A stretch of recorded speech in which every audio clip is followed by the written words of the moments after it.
Путешествие в мир кукол. В Музее изобразительных искусств открылась выставка коллекции Зариты Ахильговой. В экспозиции представлено более 40 современных кукол, которые привезены из различных стран и регионов России. На открытии побывала Мадина Аздоева.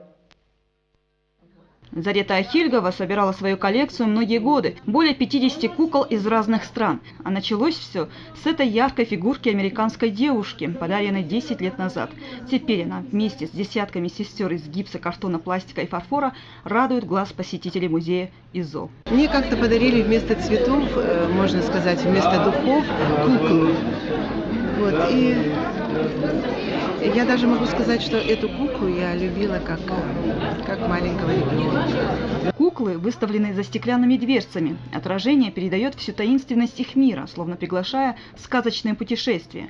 Маленьких посетителей яркие образы кукол завораживают, впечатляя с первых же секунд. Так, что они даже были готовы присвоить некоторых из этих кукол. Вот эти две мои. Видишь? Да.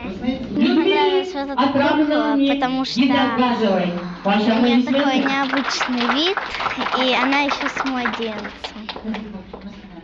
Спасибо. Куклы самые разные – большие, средние и маленькие. Каждый из этих экземпляров имеет свою историю. Например, вот эта кукла стала одной из самых дорогих не только по цене, но и по значимости, поскольку подарил ее особенный человек – супруг. Княгиня, так называется эта кукла, она тоже в числе первых подаренных. Одна из самых любимых.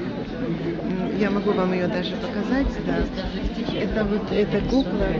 Ее мне привезли из Ростова. Мне ее подарил мой супруг очень давно. Она у меня, конечно, любимая кукла. Идея проведения выставки кукол народов мира у Зариты Ахильговой появилась 3 года назад, после того, как она побывала на одном из таких мероприятий. Уникальная коллекция особенно поразила тех, кто хорошо знаком с хозяйкой коллекции. Многие признаются, что и не подозревали о ее увлечении и приятно удивлены.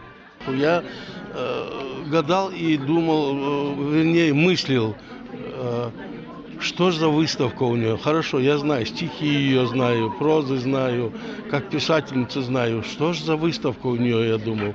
Ну, я приятно так удивлен. Эта выставка явилась для нас неожиданностью. Это характеризует ее как натуру многогранную, очень романтичную. Для тех, кому также интересно познать таинство мира кукол, сообщаем, выставка в Музее изобразительных искусств продлится до 23 января. Мадина Аздоева, Исмаил Сагов, Даник Тимурзиев, Вести Ингушетия.